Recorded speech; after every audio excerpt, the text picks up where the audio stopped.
After 2 straight years of record-breaking homicide numbers in Indy, a new ad campaign hopes to prevent a third.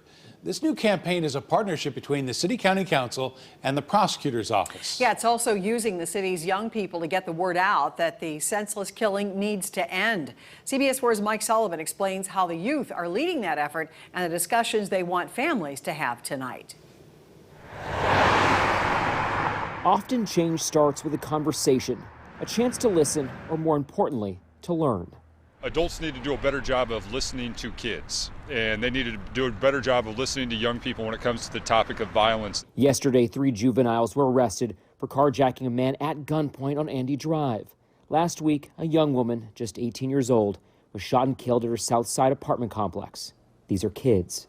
Because it impacts us all, we can all impact violence. When you give young people that opportunity, when you give young people that hope, when you empower young people, it can produce incredible results.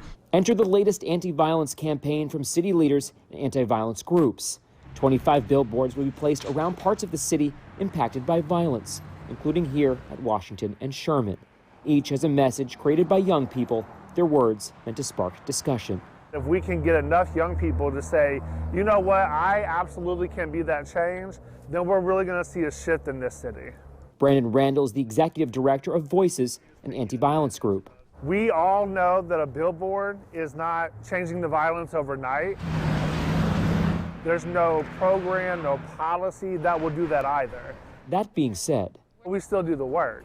Randall says instilling children with hope and creative spaces counters trauma.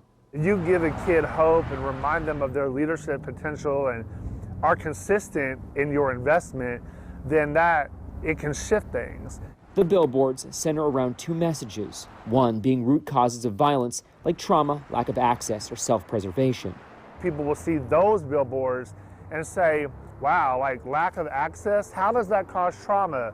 And then have that conversation. And the second message is we are powerful, beautiful, family, and human. That despite violence in these neighborhoods, there was a positive message being represented. In Indianapolis, I'm Mike Sullivan, CBS 4 News. The billboards will be up for the next 4 weeks. Organizers say the discussions they spark will last much longer.